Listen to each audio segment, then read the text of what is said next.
one on the Chinese spy balloon. Now, rather than trying to pay attention, trying to learn something for the first time in her life, she apparently yelled profanities and acted irrational, according to multiple people that were involved in it. One lawmaker who attended it said that the exchange between Green and the officials that were brought in to teach them about the situation included profanities. When she got to ask questions, she was yelling out, saying bull ass, and I don't believe you, just screaming and yelling, irrational in my estimation. Representative Gregory Meeks confirmed there was tension in the room because there's some members who just don't want to believe what they said. They say, oh, I don't believe you, that kind of thing. I don't trust you. So that's the kind of tension, yeah. Now, in her words, of course, she killed it. Every Karen thinks that their interaction was great. And why was that person walking on my street? She said, I had to wait in line the whole time. I was, I think, the second last person, and I chewed them out just like the American people would have. I tore them to pieces. I said the president may be a Democrat, but he's still the president of the United States, and they made him look like a fool and made him look weak the week before the State of the Union. I've said that publicly too, by not shooting it down. And I said there was nothing I heard there today that gave me any confidence in what they did. And I wasn't there. I wasn't at the actual thing, but I think we all know exactly what that interaction was like. We saw her and we saw Lauren Boebert in the Twitter hearings. These are not people who are capable of learning because they have no interest whatsoever. They think they know everything. Their ignorance is in their mind, their strength. They went there to scream and shout and metaphorically and perhaps soon in the future, throw poo. That's what they're there for. She is trash in every way that the word is generally used. We have video. Do we have time? I think we have time. Let's go to her talking about the other instance of her being trash. That is when she was acting like a primate during the State of the Union. Let's go to that. Speaker McCarthy seems to think that you guys took the bait from the president last night. Did you guys take the bait from him? I didn't take any bait. I'm a representative of the people, and that's exactly what I did last night. As a matter of fact, I got so many messages from people in my district and people across the country. It was like I won my election again. You know what? People are pissed off, and for the president of the United States to come into the people's house and lie like he did about the economy, the border, and then act like he's terrified of China and unwilling to talk about the fact they spied on us last night. Yeah, he got exactly what he deserved, and I am not sorry one bit. And I don't think Speaker McCarthy is upset with any of us for expressing our views and being unwilling to allow the president to lie. What am I going to do? Stand up and give golf claps? No, thank you. I don't clap for liars. Yeah, she does frequently, actually. But again, no, she thinks that she killed it because there's nothing going on in there. There's no thought process. It is just going to become more just crass and disgusting and pointless. And look, you might say, well, at the end of the day, how much does that actually matter? They don't get much done anyway. And I get it. I have frustrations about that as well. And I have no doubt that she's right that a lot of her fans or whatever enjoyed it too. I'm sure they love it. If she were to literally ball up a handful of feces and throw it, I'm sure many people would clap for her. And she'd think that she killed that too. I, for one, think that it's kind of gross that this is, the greatest deliberative body in the history of the world, or whatever we were told it would be. And it's just devolved to, yeah, she's just gonna be jumping up and down, swearing and shouting and making it even less likely that anything gets done. What do you think, Brett? The Senate's the greatest deliberative body, but only because they can talk forever. But the House is supposed to be like the fun one, but this wasn't fun. She's saying that Kevin McCarthy didn't censure her, maybe not formally, but he literally shushed her. He went shh. Mm-hmm. He was a failure. He looked like such a dweeb. He would stand. It was not a good shush. It was a horrible shh. It was like this weird pouty lip, like shh. It's horrible. Orange County shush. Maybe he should be my garbage person. I mean, that man's a walking golf clap anyway. But yeah, and in turn, like, you just have very simple questions we can ask her, like, did these balloons fly over America during the Trump administration? Yes. Did he shoot them down? No. Did Biden shoot one down? Yes. If so, what are you complaining about? Oh, just to complain. There's your answer. She looked insane. I'm glad she did it because she looked in like an unhinged weirdo, and she thinks she looks all cool with her like really interesting looking chinchilla jacket. But everybody that pointed out that she looks like the Real Housewives is like, yeah, absolutely right. I did see that cat meme. That was pretty funny. I think Elon Musk posted it. Anyway, yes, and again, she learned that Trump had balloons and she's dispensed it. It's inconvenient and there's barely room for a couple of facts in her head anyway, so she willingly gave that one up. The fact that he shot it down, irrelevant. He should have shot it down earlier. Why? I don't know, just because he didn't and I can criticize him. And they say, well, it could have caused damage. It was so big. She tweeted, jetliners have crashed and not killed people on the ground. That's her defense. Great point. Sometimes things hit the ground and don't kill people. So we should take a chance on this killing people. If Biden handled the situation and nobody died, kind of seems like a win to me. If they shot it down and it landed on someone, do you think Marjorie Taylor Greene would have been like, worth it? Yeah, no, she would have defended Biden, I bet. She would have been consistent. Anyway, those are our garbage people of the week, but 47,000 of you voted, and here are your garbage people of the week. Coming in at number 5 with 1% of the vote is Marco Rubio for his ridiculous take on Balloon Gate. Turns out it all comes down to which state it crosses. Coming in at number 4 with 4% of the vote is Ron DeSantis for continuing his nonsense war on Disney. We have a tie for 2 and 3. I'll say 3 is 70% of the vote. Ron Mendive for wanting children to work for free lunch, even though that's illegal. At number 2, with 17% of the vote, also you do have Marjorie Greene for thinking one school in Illinois got $5.1 billion to teach CRT. Number 1, though, 61% of the vote is the GOP trying to cut entitlements while pretending that they're not. I personally love that that's the one that won, and thank you to everyone who voted. Thank you especially to Brett Ehrlich for joining us on the show. Thanks for being here, Brett. Hey everybody, thank you for having me. Sorry about the beard. I will not appear visually, but I will appear auditorially tonight for Game Busters at 5:30 p.m. Pacific, 8:30 p.m. Eastern after the main show, post game / bonus episode right here at twitch.tv/TYT.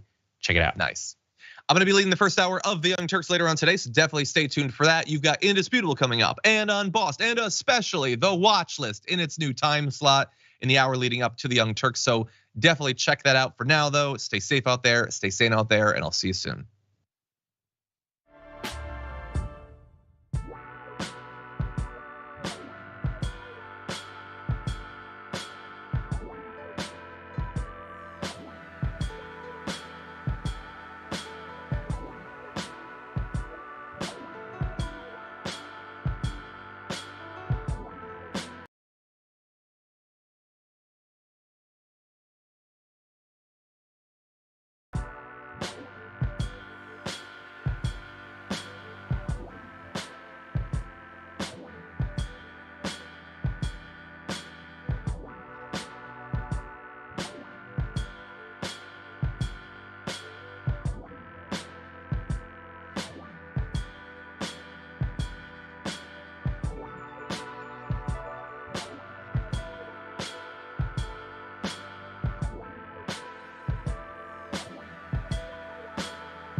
Welcome.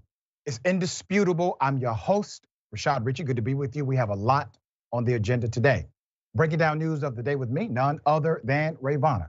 Guaranteed to be a fascinating breakdown. Top story of the day. Biden, the president of the United States, had a great opportunity to one-up conservatives as they lied while calling him a liar. He did not take advantage of it. Not sure if it was him, whoever wrote the damn speech for the State of the Union, or just pure, Democrats not knowing how to message something. All right, so let me remind you of the incident. Here it is. Some Republicans want Medicare and Social Security to sunset. I'm not saying it's a majority. Let me give you, anybody who doubts it, contact my office. I'll give you a copy. I'll give you a copy of the proposal. That means Congress doesn't vote. Well, I'm glad to see you. No, I tell you, I enjoy conversion. It means if Congress doesn't keep the programs the way they are, they'd go away. Other Republicans say, I'm not saying it's a majority of you. I don't even think it's even a significant, but it's being proposed by individuals. I'm not politely not naming them, but it's being proposed by some of you.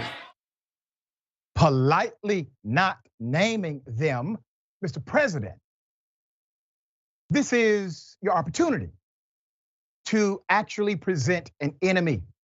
You see, I've talked about this many times before based on political strategy.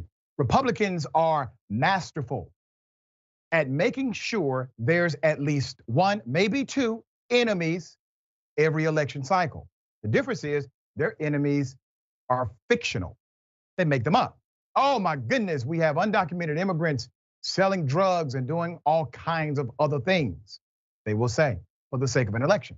They create an enemy.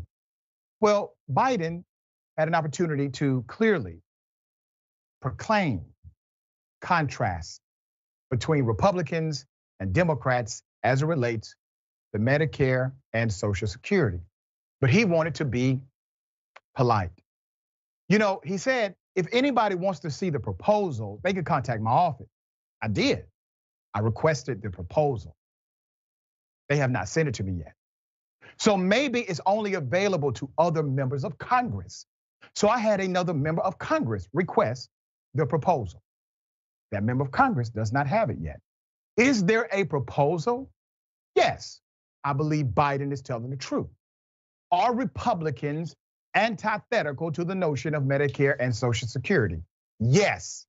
So when they hopped up and acted as if they had no idea what Biden was talking about, I'm going to provide proof they did. Let's first start with Senator Ron Johnson, who called Social Security and Medicare Ponzi scheme. Here it is. Yeah, so that's why what I've talked about, from the first time around in 2010, I just laid out the reality of Social Security. It's a legal Ponzi scheme. It is. I mean, it's a pay-as-you-go system. Yep. Yeah, they're Republican.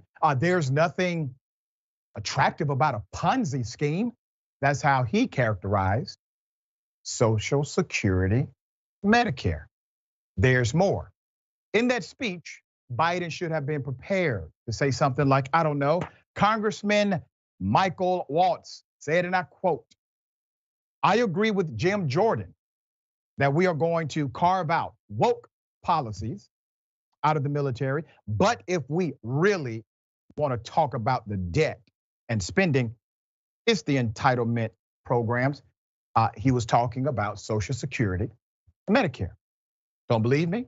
There's more. NBC News, direct quote, says the Republican Study Committee, a large group of House conservatives, proposed a budget in June that would incrementally raise the retirement age to collect Social Security based on changing lifespans and lower benefits. There's more. Washington Post, direct quote. House Republicans have started to weigh a series of legislative proposals targeting what? Social Security, Medicare, and other entitlement programs, part of a broader campaign to slash federal spending that could force the new majority to grapple with some of the most difficult and delicate issues in American politics. HuffPost, direct quote. House Republicans are making clear that they intend to seek cuts to entitlement programs like Social Security and Medicare with their new majority in the 118th Congress. Or how about when Rick Scott, who had a plan to sunset, eliminate all federal legislation over 5 years, under the risky assumption that worthy laws would be reenacted. That could mean an end to Social Security, Medicare, Medicaid, everything else mentioned above, and potentially more.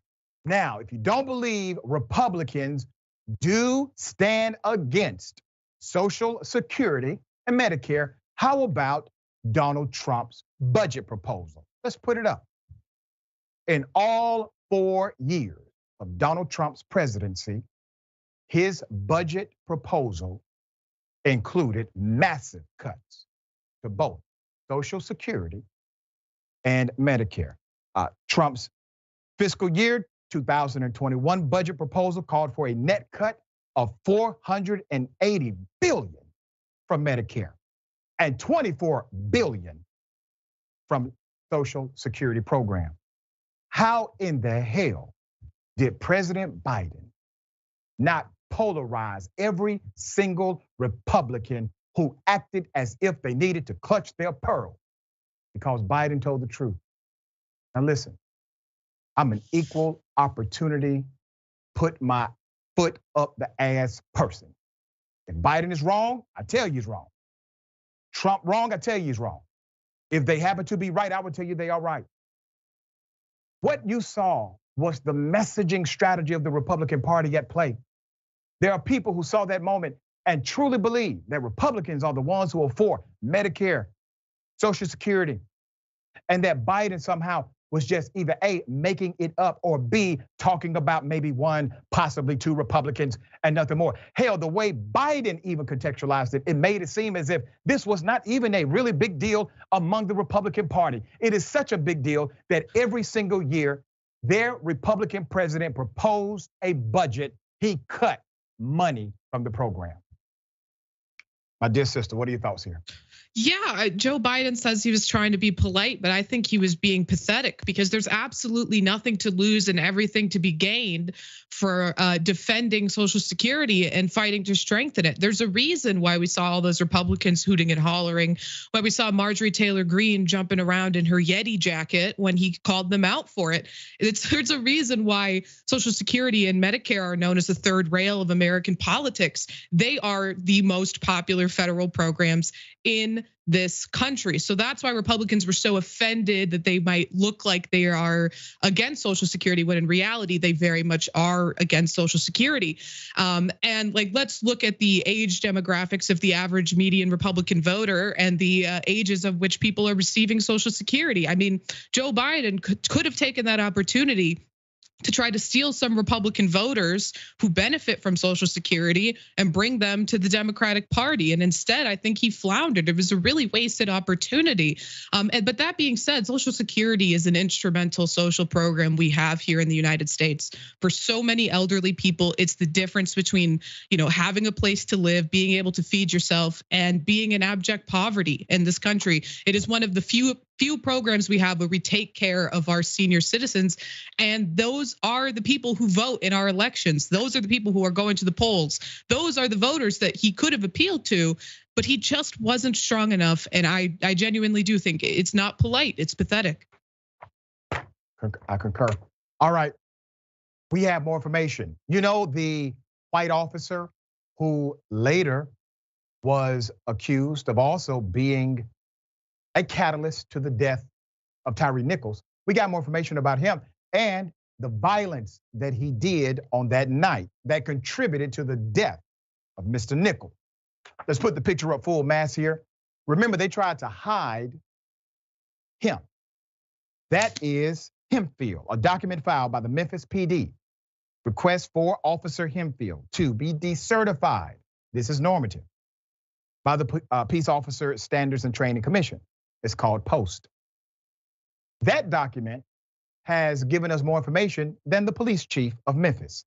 That document reveals more of this former cop now and his involvement in the traffic stop and the litany of violations.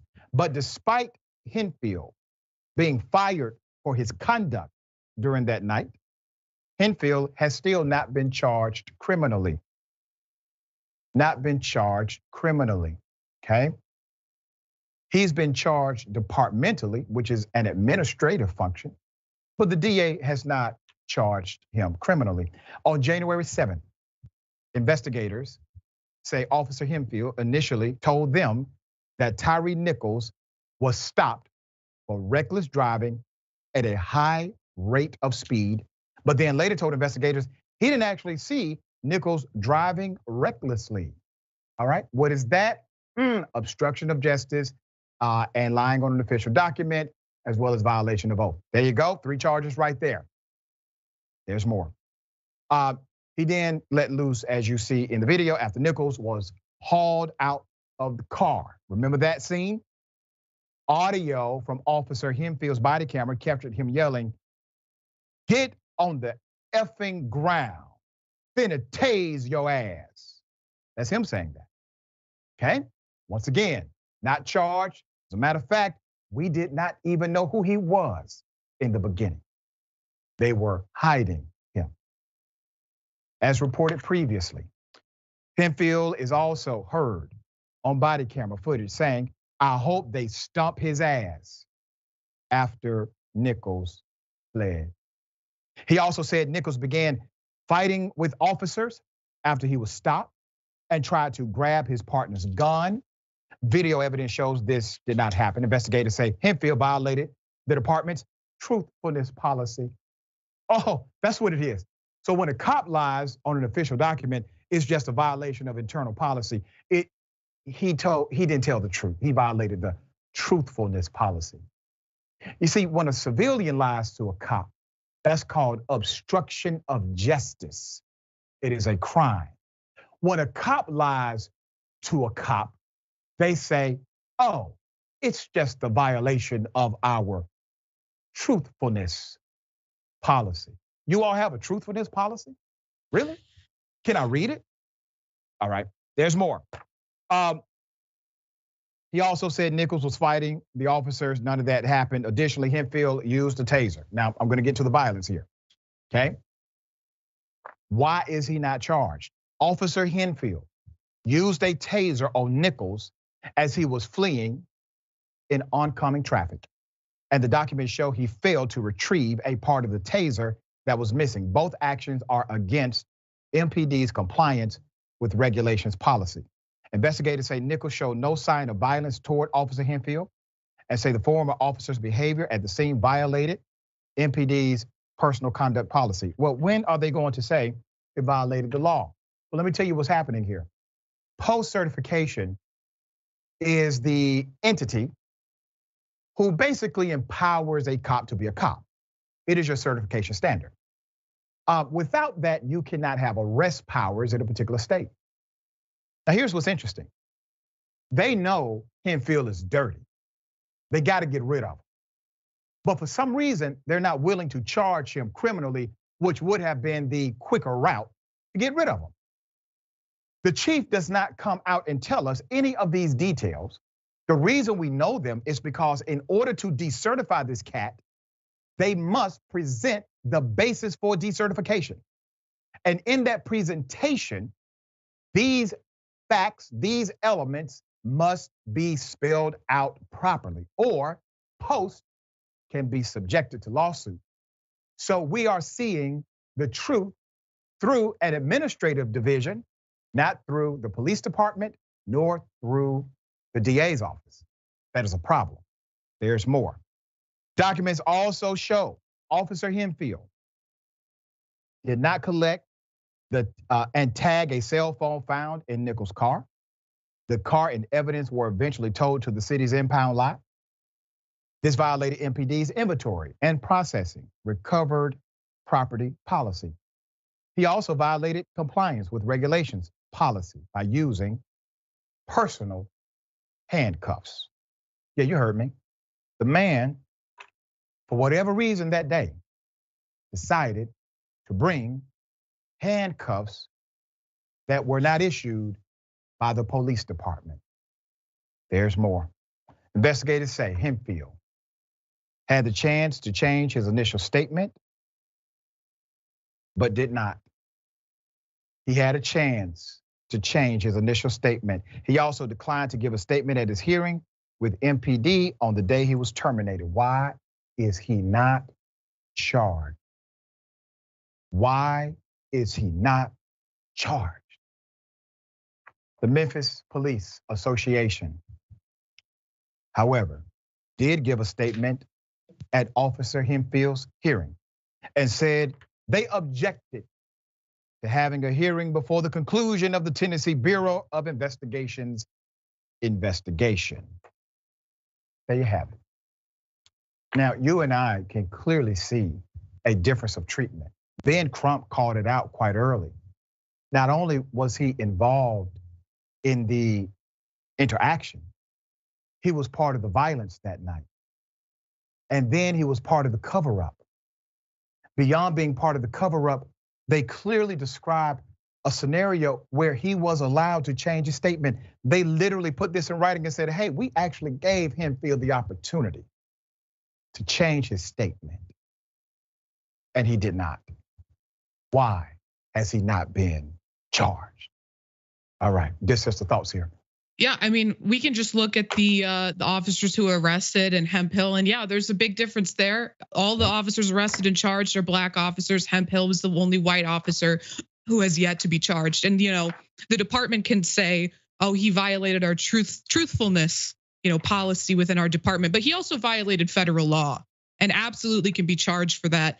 And I mean, to some extent, he's the but-for cause of the murder. Without his false statement of reckless driving, the arrest wouldn't have happened in the first place. So you could even bring him in if they don't think they can charge him under the same charges they're charging the other officers with. They could bring him in under felony murder for that. I mean, and because he's sitting there chanting, I hope they stomp your ass. That shows that it was foreseeable to him that this man might be murdered as a result of his lie. So I think there's a lot of grounds under which they could charge this man. And the only reason I can see that they haven't is because he's white and they're trying to, cover up their asses for everything else. But I mean, it's also just, it's plain as day what's going on here. This man is guilty as sin and he needs to be charged and held accountable, and not just administratively, but criminally. That's right. Well said. We will obviously continue to follow this story as it develops. Promise you, developments are coming. Black ranchers in Colorado are being treated unfairly, harassed, and this. Here it is. I'd like to say thank you, world, for sticking in there with me. The fight is not over. I've been informed this morning by a fellow service member that the police were called on us 5 times this past weekend for doing work on our land, for farming while black. That's not a crime.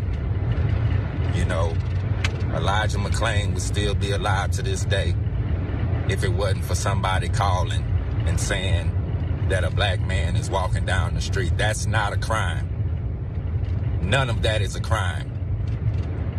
Farming while on your own land is not a crime. The people that were out here this past weekend didn't deserve to be tormented and harassed by Gerhardt's goons. I guess I'm finna be facing charges.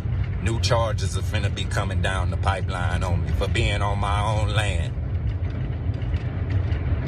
World, I'm asking that y'all come out in full force on 2/17/23 to the Denver Capitol. And we state our claim that the Karen Act be passed and put into law that make it a crime, a hate crime, to weaponize the police against people of color.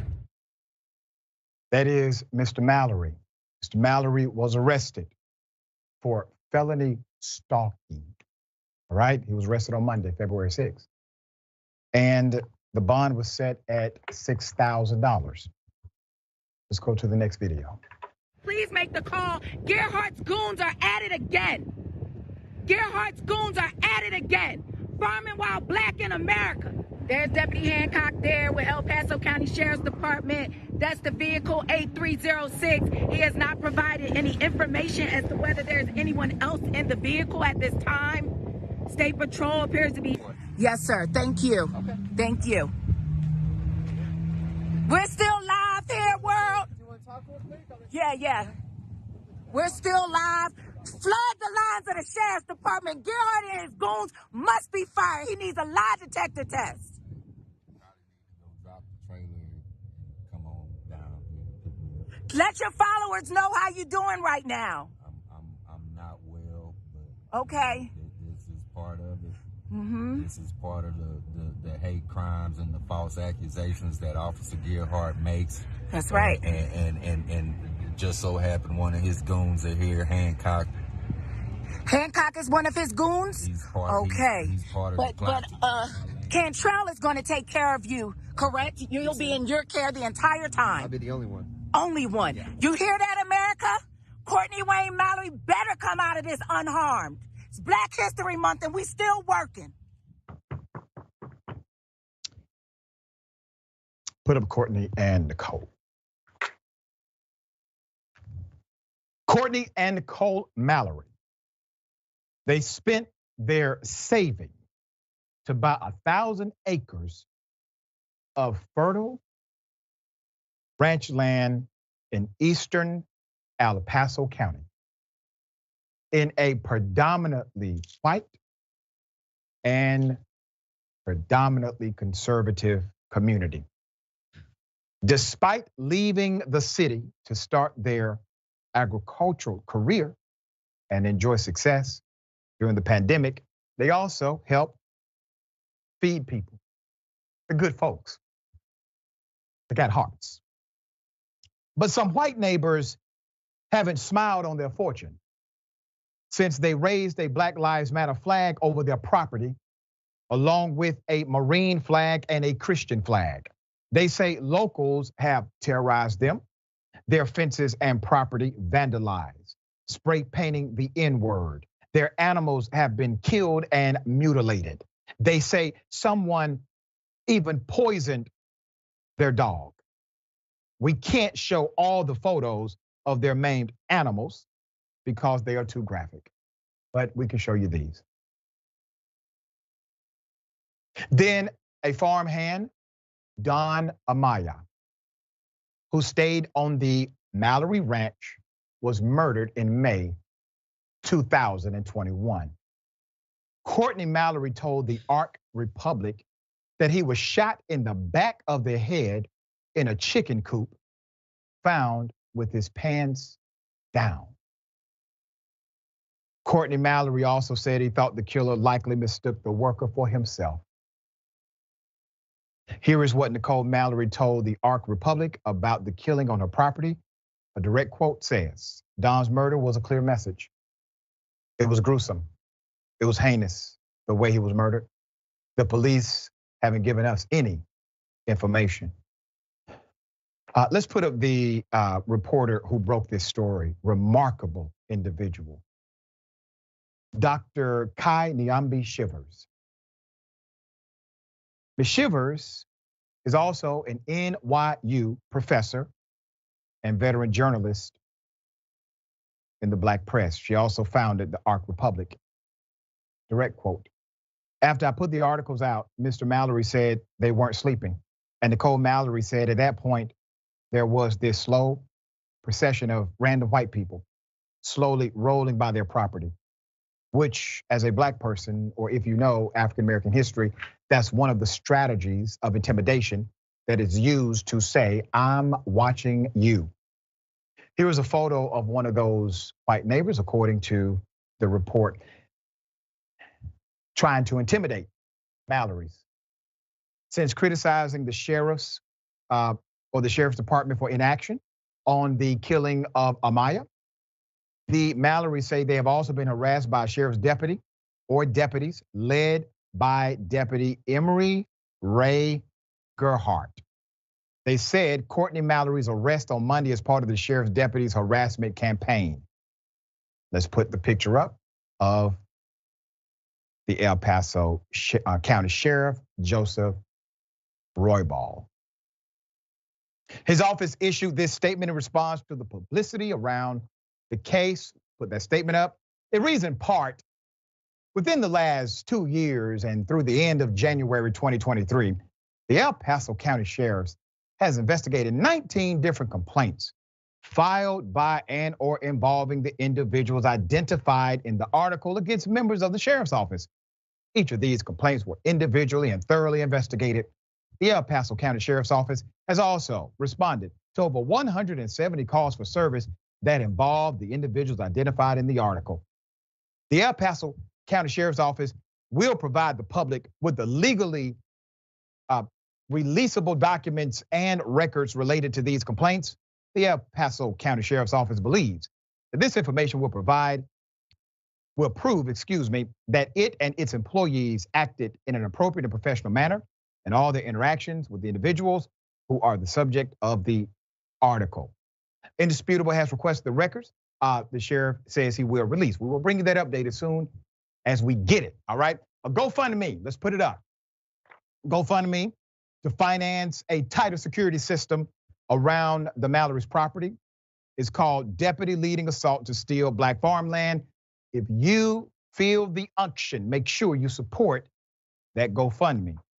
The Mallorys also encourage supporters to join a protest at the Colorado Capitol in Denver on the 17th of February to make racially motivated police calls a crime in support of a measure called the Karen Act. Now remember what's happening. People are simply in the community calling the police to get them out of the community, okay?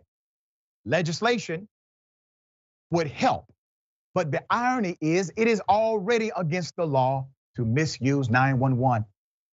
If they don't want to enforce it in the current state of the statute, they won't enforce it when they pass the Karen law. They also want to let people know if you're interested in buying any of their meat products, you can email them at freedomacres1@gmail.com. freedomacres1@gmail.com. Okay, so long story, a lot of twists and turns. Bottom line is Jim Crow, yes, on steroids, perhaps. Remember, a man is murdered.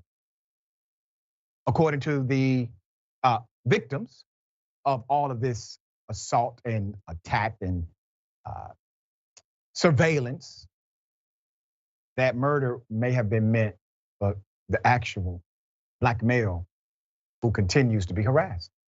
All right, this is such a horrible reality in America, but what are your thoughts? I mean, it's truly heartbreaking and outrageous. And I'll just say, I think it's just more evidence that the American dream does not exist for Black people in America, because these institutions like the institution of policing and these racist communities will not allow for it to happen. What we have here is the Mallory family who saved up for their dream to own this farmland, to have this life that they've envisioned for themselves. And the community, the predominantly white racist community, the racist institution of policing in Colorado Springs, in that county, is not allowing that to happen. And I mean, there's not a single document I think that police department could release to show that their officers are just doing their jobs when a murder happened. A man was murdered on this property, and have they found the killer? No. What they're doing is they're wasting their time arresting Courtney Mallory on just BS charges and continuing the harassment against this family. It's absolutely disgusting. I hope the viewers are able to support with the GoFundMe, or if they're in Colorado, they're able to get to the Capitol to support the protest that the family, is supporting. But I mean, at the end of the day, what we're seeing here is just that, white Americans and Black Americans are living in two very different realities that's supported by, institutions, but also by individuals, because this is a racist community coming together to harass this family and, try to ruin their lives. It's horrifying, it's racist, and it's just downright disgusting. We're not the court of law, but we are the court of public opinion. We can be effective by shining light at darkness. Dr. King taught us that. This light will continue to shine. Transparency has a way of eliminating darkness, right? To the ranchers We're with you. Continue the good fight. We got more on the other side. It's indisputable. Stick and stay.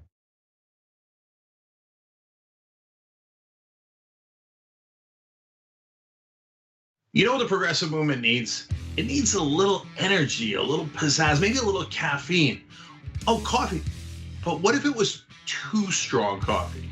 Yes, new, toostrongcoffee.com/TYT. Look, this helps progressive causes. It's also organic and fair trade, so you've got peace of mind that it was done right, and it happens to taste great. So check it out right now at toostrongcoffee.com/TYT.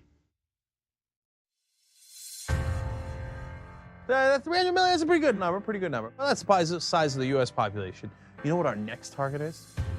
The size of the entire world. We just crossed 5 billion views on YouTube. I mean, imagine 10 years ago thinking one day. We looked at you like, are you nuts? Young Turks has just passed another milestone, 20 billion views. Damn. All right, lots of comments. You guys are the best. I'm gonna read a few comments from our members. Mr. Methuselah says on YouTube, super chat, thanks for all the important work you do for TYT for the movement. Do you know who had the first super chat when I got back from vacation? You won't be surprised to find out. Billy B. Taylor. What do you know? Billy says, rejoice, for Dragon Daddy has returned. This question sent to us by Izzy Sanchez Jr. Is it me, or is Meghan McCain talking as fast as Ben Shapiro? Is that the way the right tries to look smart and intellectual? Well, yes. Michael Nathan writes it on Twitter. Did Anna choose Cenk's outfit today? I'm sure it wasn't Cenk himself. Man Bun Cenk and Skinny Jeans says, so now Anna has pointed out, okay, that's his handle. T. Joyce, 1971, saying Donald Trump is good at pulling out of things, NAFTA, the Iran deal, NATO. It's just too bad Fred Trump didn't.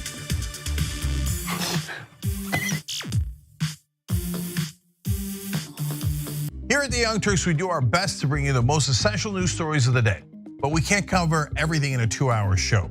And for the rest, I recommend Ground News. Founded by a former NASA scientist, Ground News uses a revolutionary system that analyzes where the news is coming from and gives you complete transparency on the potential biases these sources may have.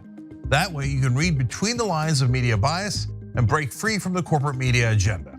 In arming you with the context and transparency, you'll have everything you need to think critically about the news and build responsible media literacy for yourself and others. With Ground News, you're not just mindlessly consuming the media, you're part of a movement that is working to hold them accountable and get straight to the facts. Break through the filter bubbles, the propaganda, and the bias, and subscribe to Ground News today.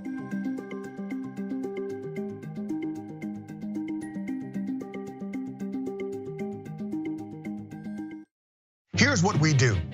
We go beyond the headline.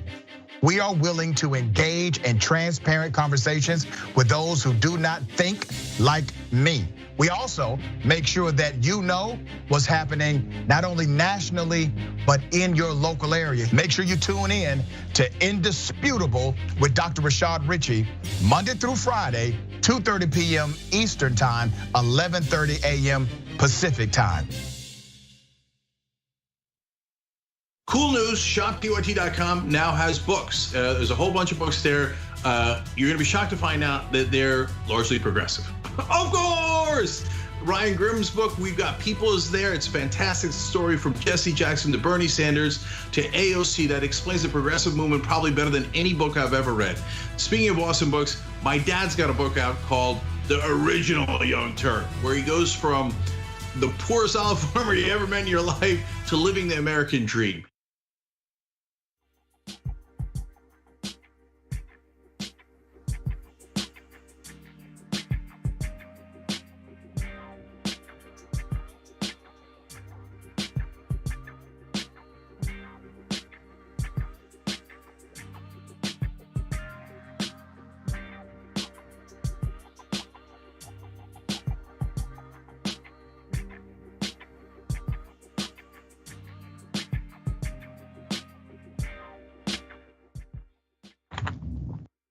All right, welcome back. We have a lot of show left.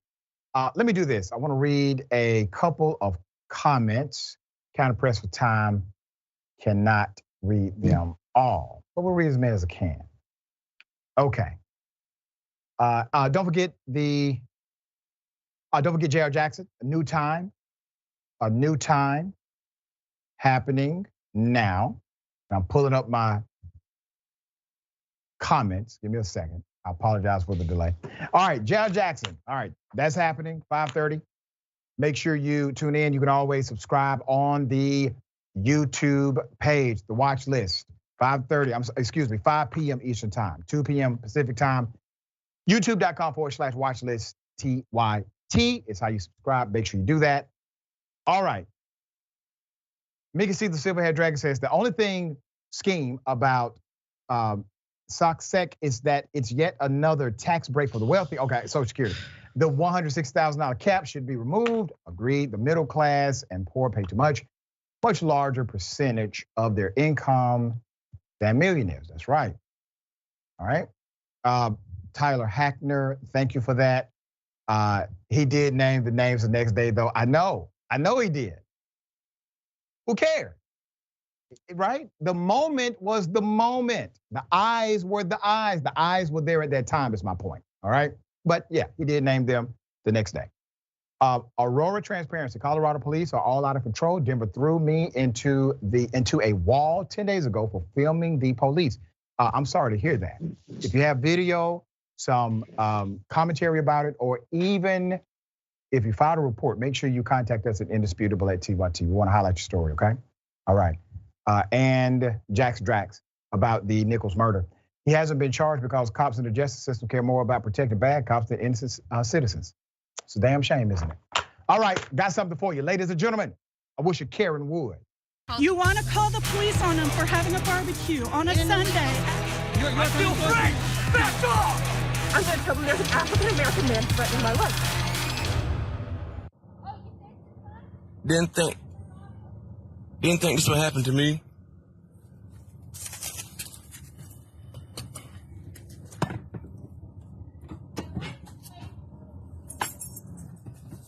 Yeah. Didn't think. Yeah. Call the police. Let's do it. Go ahead. I already did. Good. On your way. Good. Right here. This lady's crazy, y'all. I'm at my house. Huh? No problem. No problem. This lady's in my way at my house saying I don't live here. This woman is saying I don't live here. This is my house. You crazy lady. Another white lady pulling some old bull crap. You know what? Why did you say you don't live here? Why don't I live here? I don't have to. I'm waiting for my son to come outside. I don't have to do anything you say, lady. Why do you don't think he lives here? Good. She already called the police. Another one of those ladies on TV, on the internet. No, come back. I actually have more video. Let me explain the irony of what's happening. And this is what makes her a Karen. It's not the mistake by itself. It's not. It's when she realized a mistake had been made. The person does actually live there. There is proof positive of his residency. She doesn't say, I am so sorry. That is completely my fault. I really believed what I said, and I'm sorry, I was wrong. No, she gets upset that the man is actually not a threat. She gets upset that he's not selling drugs or criminal. She gets mad at this. She wants him to be a criminal. And when he is not, she still says, hey, I called the police already, and walks away as if somehow he has still done something by proving he is a resident, that he has done something worthy of a criminal response. That is calling a gun to a person or for a person who simply is existing, living. You see, this is once again a derivative of the, hey, I want to see your freedom papers. I want you to prove to me you have the right to be free, to exist. There's more video, here it is. Why are you running? Me? Why are you talking like that? There's children out here. What's wrong with you? I was sitting there minding my business, waiting on a truck to come out, and she says I don't live here. I don't have to do that. I don't have to. Wow. Did you hear that? I'm a drug dealer. Wow.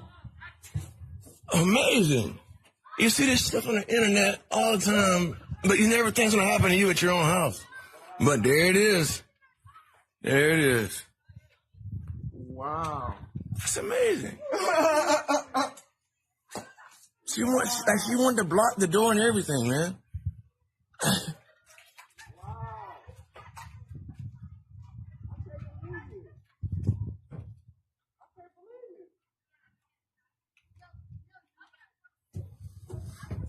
Wow. My God. What's up, man? Very sad. Let's put up the picture of the Karen today.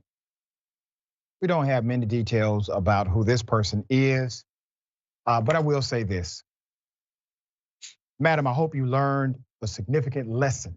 You're too damn old to act this way. This is the reason you are now viral.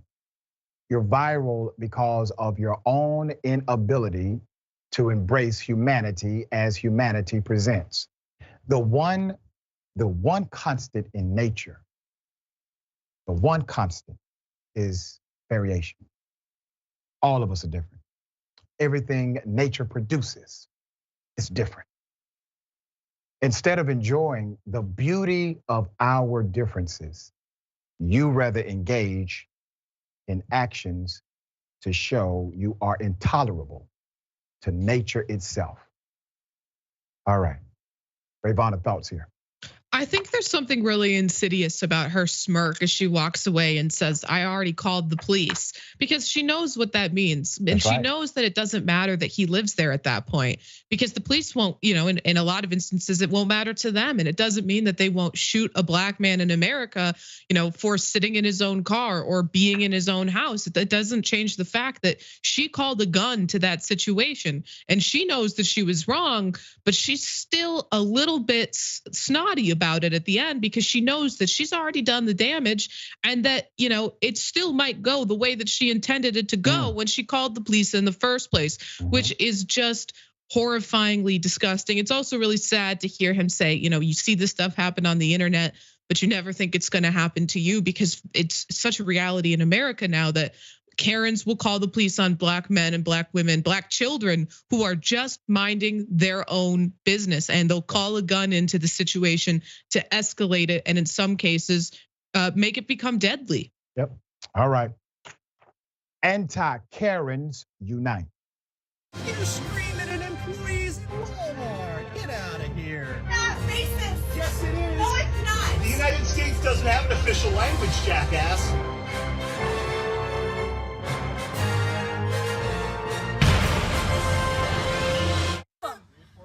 Here's another Karen insulting my daughter.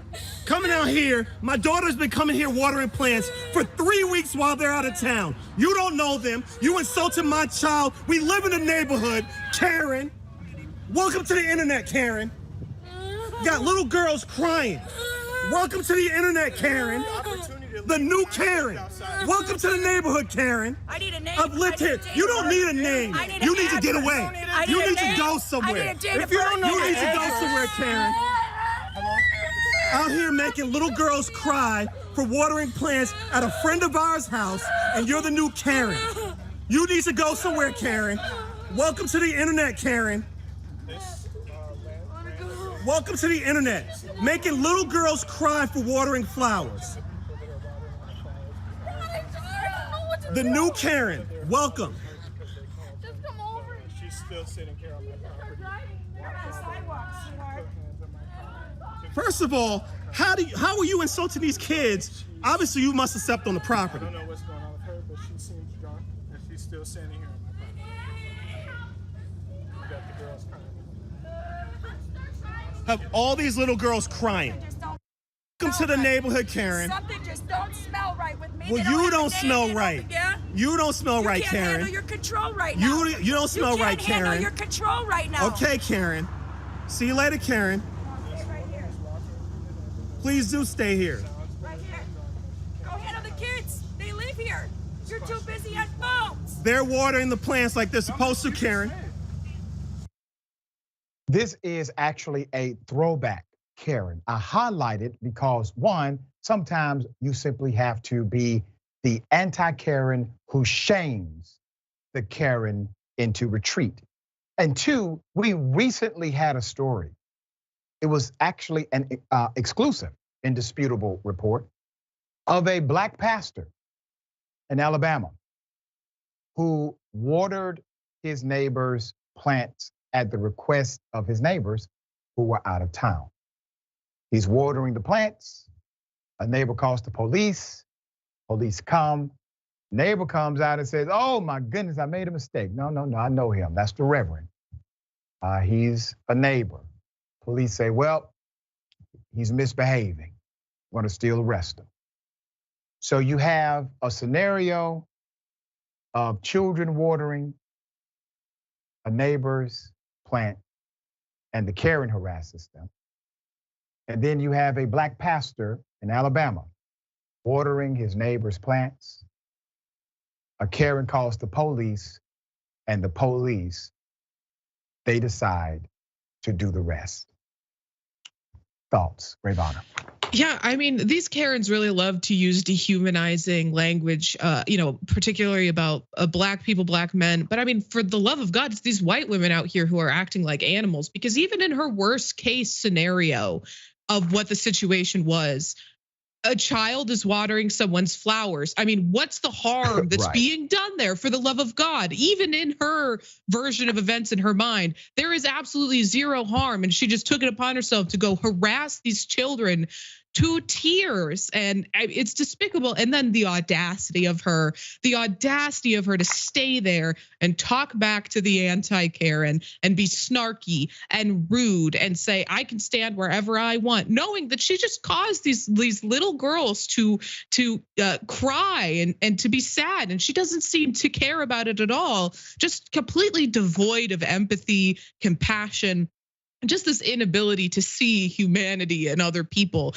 It's just truly disgusting. People need to, it's shut the F up Friday. But I mean, these Karens, it should be every day for them. Mind your business every day. You need to just stay in your lane and shut up, because so many times they're way off base when it comes to their accusations, and then they're just standing there looking dumb. You can avoid all of this if you just shut up and mind your business. Yeah, and it actually would be better if you either A, apologize when you realize you're wrong, or B, not argue back and forth. But listen, it does make for a better Karen video, so I'm good with it, all right? We got more on the other side. It's indisputable, stick and stay.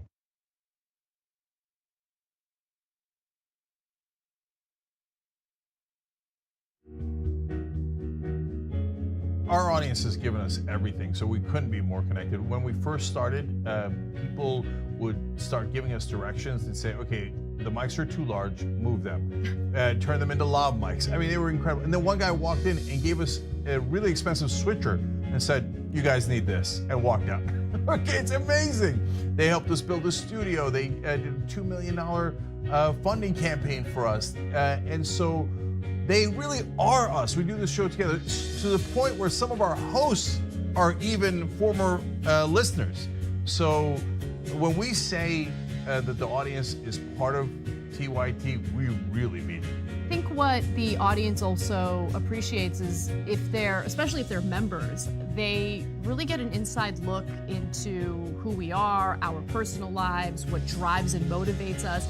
It goes beyond just storytelling. I think that what we do is allow our viewers and our listeners into our daily lives, and we give them kind of like this inside look into everything that we're passionate about and why it is that we're doing what we're doing, right? Like the motivation behind what we're doing, I think, is important for our audience to know, and we're not shy about sharing that with them. And it's different from what people typically see in legacy media outlets, where everything is kind of dry and robotic and there's really no personality or authenticity that comes along with it. Oftentimes when we're doing the show, I don't really think of it as me telling them stories. I think of it as us having a mutual respect and conversation with one another. And as I said earlier, I mean, not only do I feel that through the work I do, I'm informing our audience, but they inform me oftentimes as well. You know, they'll pitch stories to us. They'll tell us, you know, a certain perspective or angle to a story that we might have missed. And I love it. Universal health care, raising the minimum wage, doing something about climate change and gun violence and an unjust justice system that locks up black and brown folks. We're not going for the okie doke no more.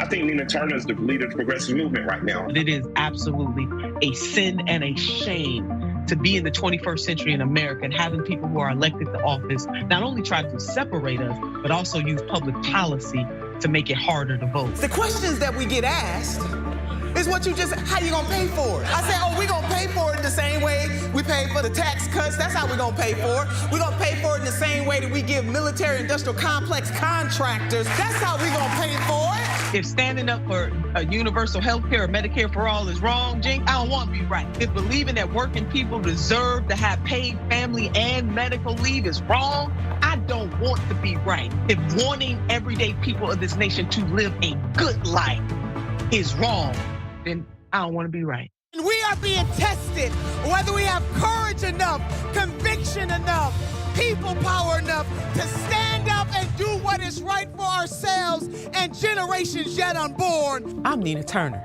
and I am unbought and unbossed.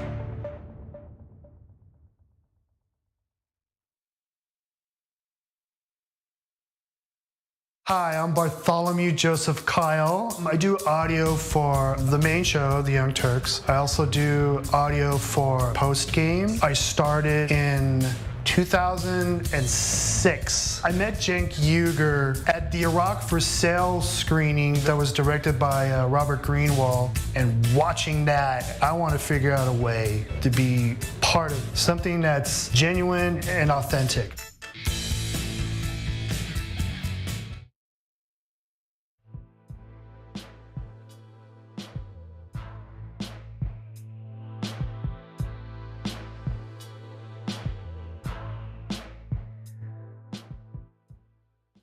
All right, welcome back. We have a lot of show left. Let me read a few of these comments.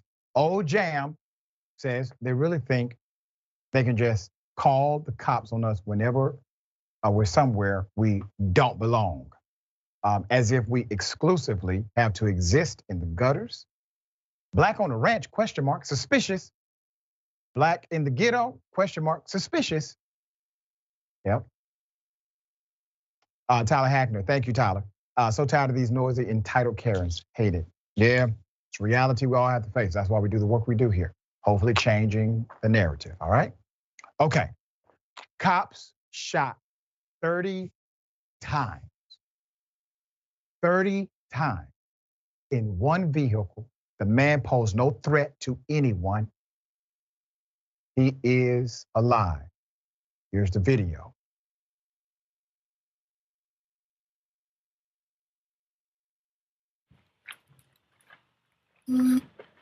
He's got a gun right on his lap.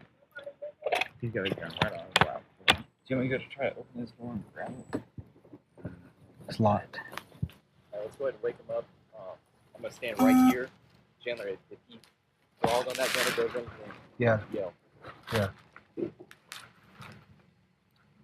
I mean, knock. Police department. Police! Hands up! Police! Hands up! Police! Hands up! Police! Hands up! Police! Police! Put your hands.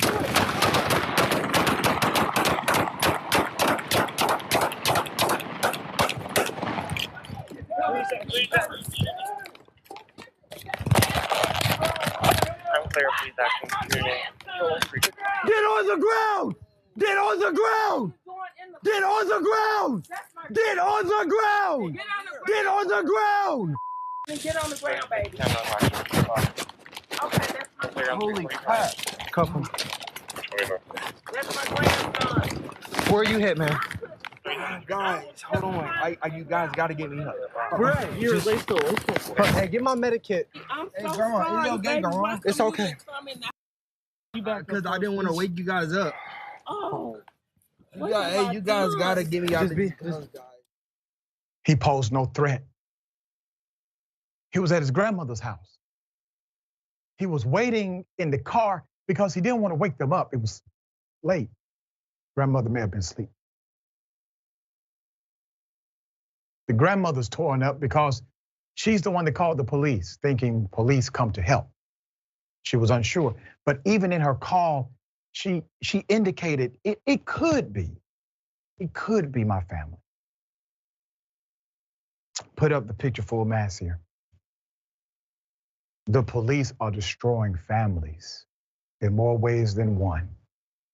Imagine how the grandmother feels. 24-year-old Anthony Macklin was shot by the Indianapolis Metropolitan Police. They shot at him at least 30 times after they responded to a 911 call made by his grandmother. Her name is Vicki Driver. This actually happened December 31st, 2022. This was around 4 a.m. She saw a vehicle idling in a driveway, startled her, so she called the police. According to a recently filed lawsuit, Macklin was fired upon and hit 3 times because of a gun on his lap. Not a gun in his hand, not a threat to officers, not even an attempt to grab the gun. The gun was just simply in his lap. But his attorneys say the body cam footage never shows the gun in Mr. Macklin's hand. Macklin was in the hospital for 17 days, underwent 6 surgeries for wounds to his thighs and back. He'll be out of work for a minimum of 3 months. It could be more. Let me give you details of the incident. Mr. Macklin was visiting from Ohio, according to his attorneys, and had rented a car that police said had Florida plates. His car was being repaired in Indianapolis. Anthony planned to surprise his grandmother the next morning and take her out for breakfast before picking up his car at the dealership, the claim states. While making the call for help, the driver also allegedly informed the dispatcher that she didn't know if it's one of her kids or not, providing very important information that should have been part of the record to the officer. An officer ran the plate and verified the driver. She did not have family from Florida. The release says officers intended to open the door and quickly grab the firearm, but the doors were locked. All right, doors are locked, let's just go ahead and shoot them. We had a plan, but the doors were locked. So we had no choice but to just all shoot him. They shot in that damn vehicle over 30 times, multiple officers. The man is alive. Could be dead, obviously. Naturally, they wanted him dead. Who shoots like that unless they want you dead? There's more. It's unclear based on the edited footage how long officers actually probed the situation. But I will remind you of the white woman who was inside of a hospital, shot her husband, shot at the ceiling, and the police arrived and they said, what did the cops say? We have all day. Please stand back, everybody. We have all day. Ma'am, tell us what's going on. How can we help you? She already killed somebody. The hospital staff, they're already gone because she's shooting up the hospital, and she was apprehended. She was apprehended. The officer told the other officer, stand down. One cop said, I got it, I got a shot. He said, stand down, we have all day. That kind of courtesy is not extended to black men. The department said Mr. Macklin had moved his arm. Black man moving his arm. Moved his arm toward the officers before they opened fire. But noted it wasn't clear if the gun was in his hand and that there was no indication that he fired any rounds. You see, right there is a chargeable offense for the officers. Why? Because in order for them to justify shooting, they must believe their life is in imminent danger. Not possibly, The officers had no justification whatsoever to use force on Anthony, Macklin's attorney wrote in a tort claim sent to the city on Monday. Anthony never picked up his handgun. He never pointed it at officers. He never threatened the officers. He was not breaking any laws. Mr. Macklin also had his license to carry issued right there, July 2016. The state of Indiana also now no longer requires a license to carry a handgun, but he got one. Additionally, Mr. Macklin's lawyer raised authenticity questions surrounding the released body cam footage from police. They claim police only told Mr. Macklin, raise your hands, just as officers began to shoot at him. However, in the released body cam, officers yelled, police, hands up, simultaneously for roughly 7 seconds before opening fire. Officers Lucas Riley, Alexander Gregory, and Carl Chandler have now been placed on administrative leave while being investigated. The family says they want the officers involved to be fired and to face criminal charges. I am echoing the sentiment of that family. Rayyvana, thoughts here? Yeah, I mean, thanks to the tireless efforts of healthcare workers and the grace of God, he is alive despite the best efforts by the police to murder him that night. Because what can you call that other than an attempted execution? And where are all of the Second Amendment advocates on this story? Where are all the people who are fighting for the right to have legal firearms when it comes to this story? Because that's what this story is. He had a legal firearm. He had his license to carry it, which is more than he needed in that state. And the police used that as a justification to open fire on him.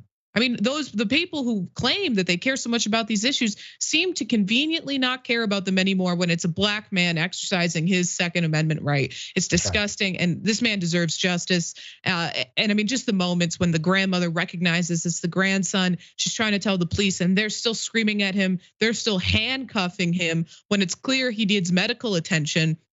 They really tried to kill this man. And there needs to be justice. Yeah, we will follow this story. I assume it will absolutely have some more twists and turns, looking for the investigative conclusion from the police department. All right, Fox News, that guy, Jesse Waters, well, he has a problem with black people and reparations. Here's what he said. Well, Greg said that what are they preparing them for? They're preparing them to beg for reparations when they're older. This is laying the groundwork. These CRT cartoons on Disney Plus is laying the groundwork for a younger generation of black Americans to demand reparations when they're old enough to do so. Yes, black labor in the South contributed to an enormous amount of wealth for these plantation owners. Black slavery built Southern railroads, ports, but not a lot of white people owned slaves in the South, and it was abolished in the North in like 1804. It was never even in the West. So yes, they contributed to building parts of America, but so did the Irish, the English, the Scotch, the Welsh, the Germans. Everybody built America. And when you say who built something, well, who designed it? Who was the architect? Who financed it? Labor's just a part of it. So if we're going to have a conversation about reparations, which I'm open to since I'm 1% black. Yeah, that's true. And I might get a check. You have to talk about it accurately. Jesse, given your massive ignorance, I must conclude that the only person who has received benefit in life because of the color of his skin is you. Now, since you are unaware of the reality of what reparations is and how it works and the contribution of dynamic black folk in America, I'm going to break it down for you, dear brother. And naturally, you can always come to the bullpen and proclaim your point of view. Invitation stands. Let's be very clear. Reparations is simply repair. That's what it is. Reparations is repair. In order for something to be repaired, there must be an acknowledgement that is broken. Do we all agree that America engaged in the protection of a broken system known as slavery? Yes, nobody disagrees with that.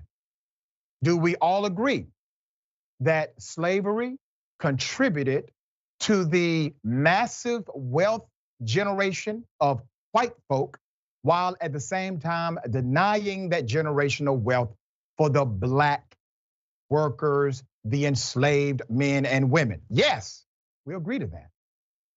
And reparations is something that the American government is actually okay with. I will provide the basis.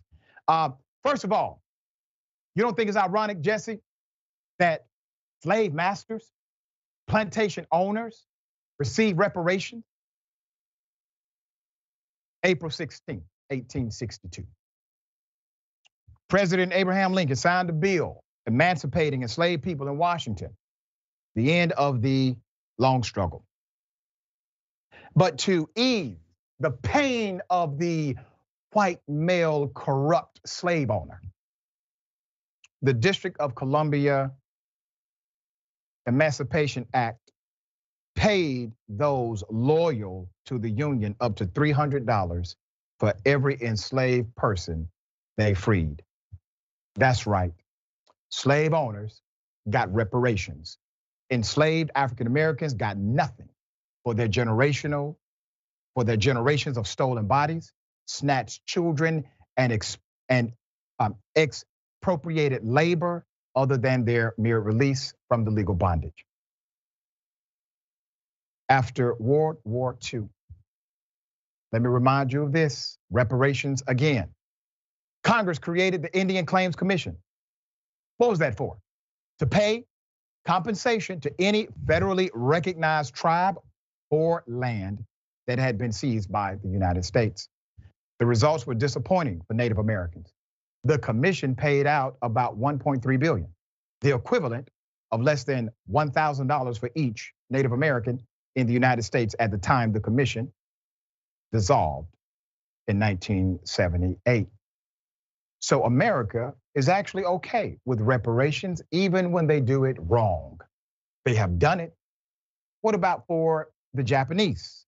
The Japanese American Evacuation Claims Act, July 2nd, 1948, provided compensation to Japanese American citizens removed from the West Coast during World War II for losses of real and personal property. Approximately 26,550 claims totaling $142,000 were filed. The program was administered by the Justice Department, which set a $100 million limit on the claims. Over 36,974,240 was awarded. Once again, a reparations methodology, a reparations implementation. One of the claims is that, slavery was just in this, small part of southern states and not really a big deal. Let's go to California. You see, slavery was everywhere, Jesse. By 1860, there were more millionaires, slaveholders all living in the lower Mississippi Valley than anywhere else in the United States. In the same year, the nearly 4 million American slaves were worth some $3.5 billion, making them the largest single financial asset in the United States economy, worth more than all of manufacturing and railroads combined. That's just the tip of the iceberg. Let's go to a guy named Joe Moore. Joe Moore contradicts the narrative through his discoveries about slavery just being in an isolated part of America. There's one problem with the sunny vision of the past. It's simply not true. Though it was admitted to the Union as a free state, slavery still existed in the 1850s, even in places like California. And Moore is leading a project to shed light on its contradictory history. His proof is in print, ladies and gentlemen.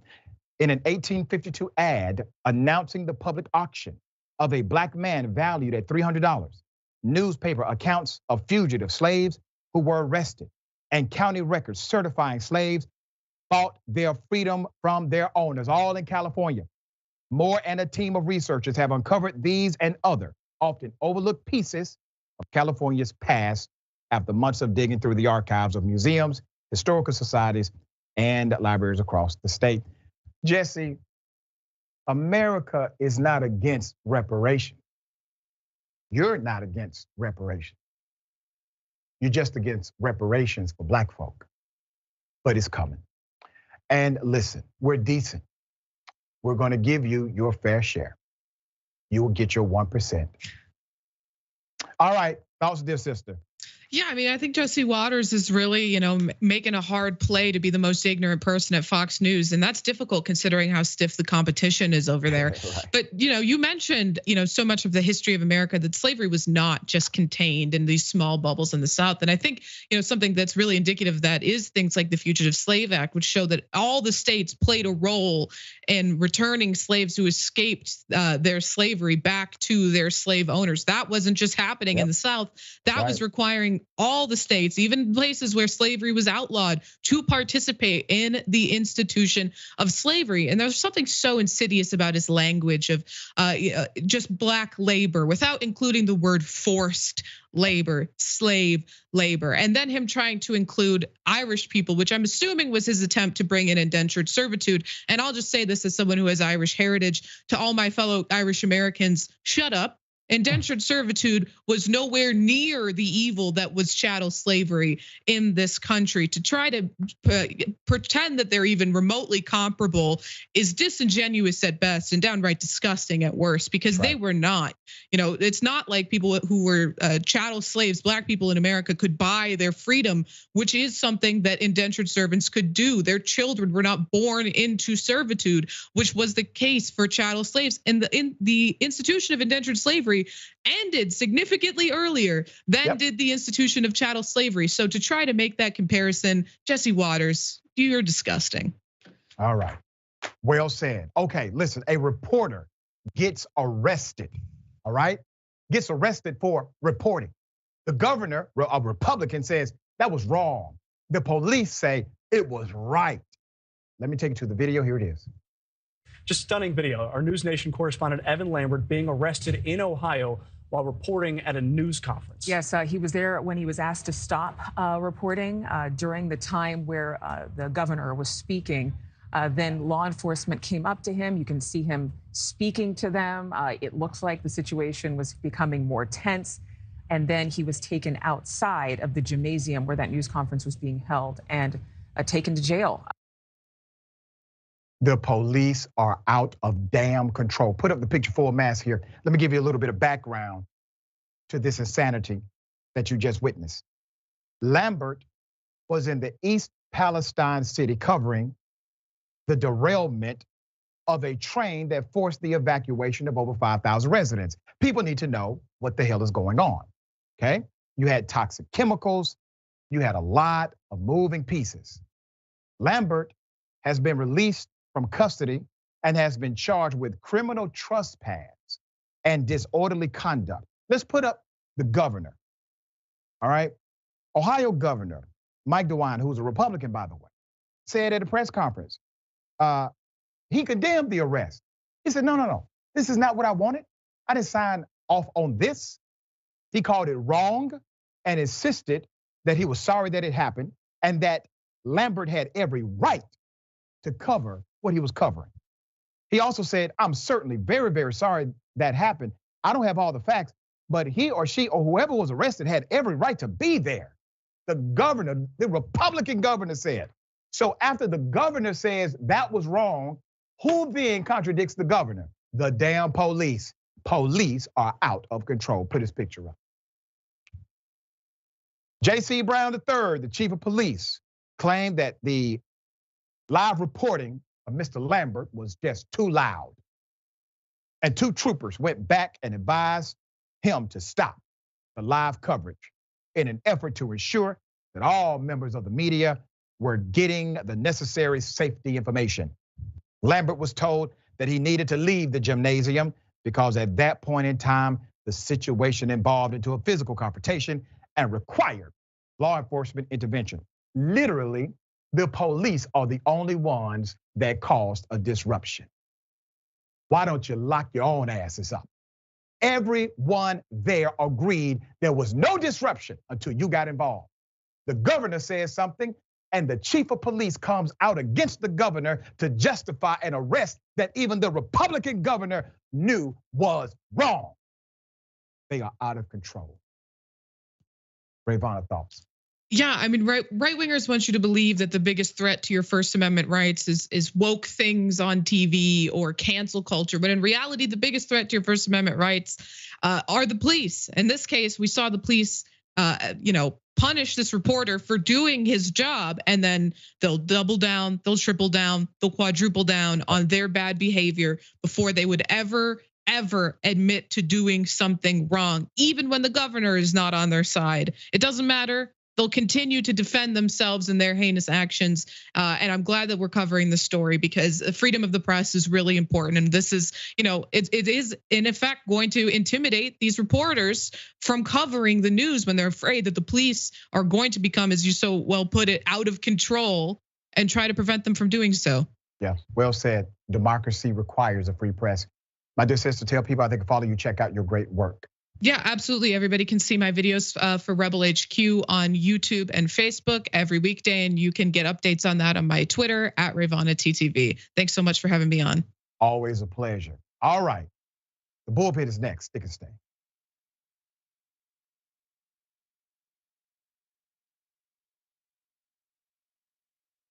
Every day, the Young Turks delivers 2 hours of solid, fact-based, timely news and progressive commentary on all the day's most important stories. We keep our viewers informed while also providing perspective and insight on the news we cover so you understand not only what's happening, but also what's happening behind the scenes, the stories behind the stories. We play musical chairs and put these children in one awful detention facility to the next. That's what's happening at the border. The things that got him banned, he's still spreading. So presumably, I think it's reasonable to say that if you allow him back on the website, he's going to do it again. Any legal voter that we deem not willing to vote for my side shouldn't vote because it'll replace me that's supposed to vote for my side. That's not how voting works. That's not how democracy works. And while many people following today's political news can get discouraged about the direction of the nation and the world, that's not us. At TYT, we're genuinely optimistic about the future, and with good reason.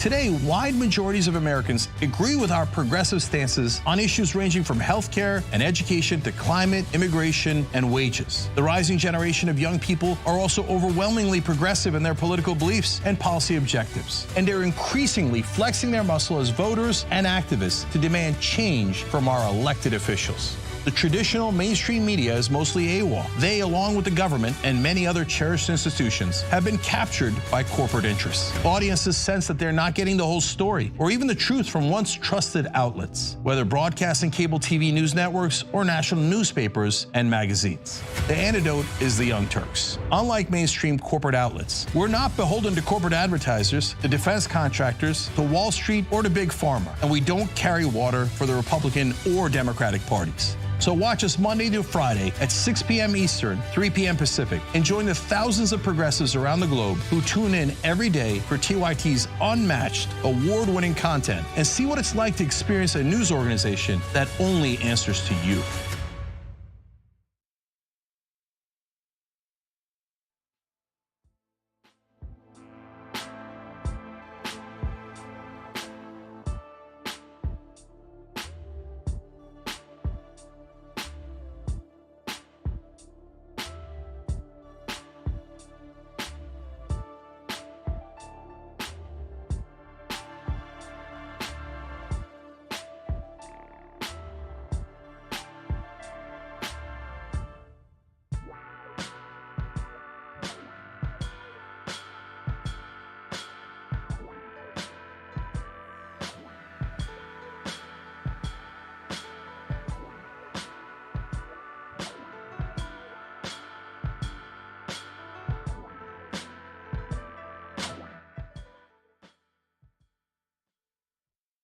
Ladies and gentlemen, welcome to the bullpen.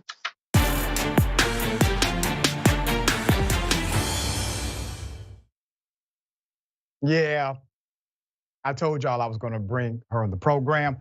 Okay, so this person, she mimics me. I think all of her mimicry could use a little bit of critique. So I have brought her to the bullpen as promised. This is Charmaine, Empress of Trades. who is a TikTok influencer, otherwise known as Empress of Trades on TikTok, is a gifted impressionist and video content creator, along with being a loving wife and mother. She is a proud representative of Sigma Gamma Rho sorority and is active in giving back to her community. So first of all, you're gonna have to tell me why. So where did the idea come from to impersonate me on TikTok and be hella funny at it? I thought it was great execution, honestly. Well, my husband watches you a lot. Okay. And one day he was watching your videos and I asked, when did his mustache change? And he said, for a while now. So then recently I've been in tea talk. Yes. And influencers give tea. And somehow your mustache came into my mind as I was watching tea talk. And then the idea came to fruition. You know what's so interesting? I actually noticed, a lot of people didn't notice this. Every scene that you portrayed me in, my mustache was different. Now I don't change my mustache during the show now, damn. But I noticed that small variation, okay? I thought that was genius. Let me remind people of your impersonation. Here it is. Roll the clip.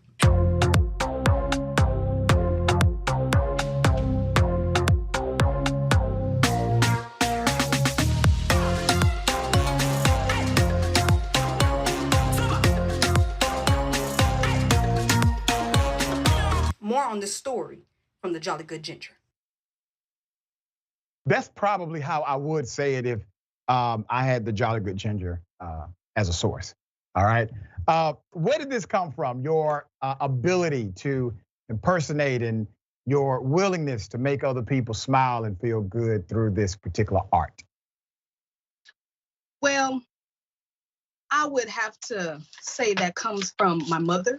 She was a very kind and gentle soul, and I enjoyed making her laugh, especially with being the youngest. I was always known for being silly, as to say.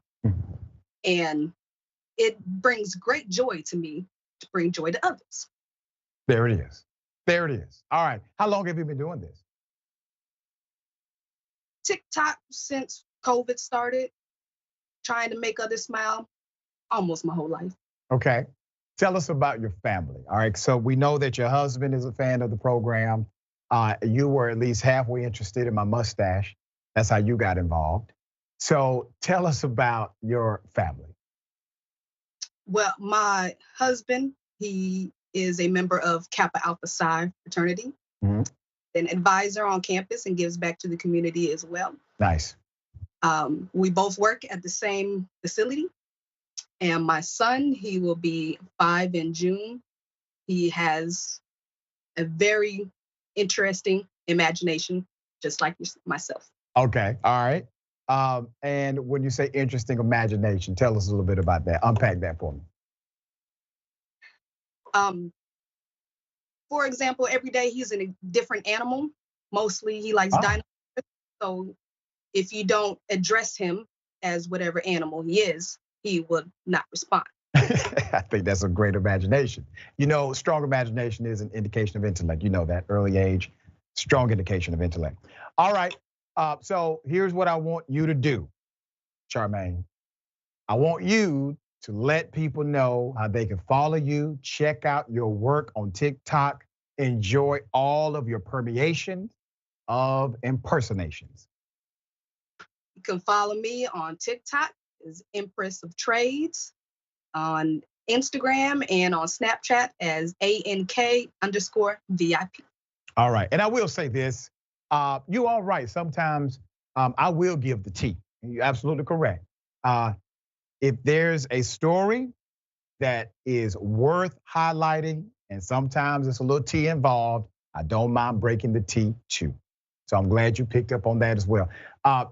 Thank you for being a good sport. Thank you for being supportive. And really, it's an honor and very flattering. And I appreciate what you do. And you're very funny, very talented. Thank you. Thank you. All right, there it is. Okay, that was dope. I wasn't offended at all. Good sport. All right, I don't talk quite the way she said I talk though, okay? All right, okay. Ladies and gentlemen, remember, take care of yourself, take care of each other, take care of the planet. Remember, the truth is always indisputable.